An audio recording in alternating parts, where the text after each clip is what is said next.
ჩამწყდა იმ წერილის დანახვაზე ვიცი ყველა ის ტრიქონი შეწერე წრემლის წვიმა იდგა შენს წინ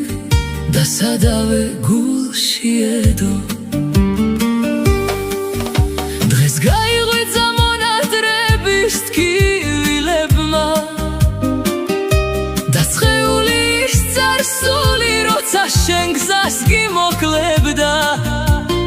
ერთი დილა მშვენიერი ბედნიერი ბავშვობისა დედის კალთას მოცილდი და დაბრუნებაც არ მოგინდა გზაზე მდგარი შენი წერა და სიკვდილი გადაგიდგა იმ ივლისის თვეს დასრულდა შენი ფეთქვა გულის ხმისა არ დაგინდეს სასიკვდილოდ გული ხელით ამოგლიჯეს უმანგო და საყვარელი დედის კალთას შეგაგლიჯეს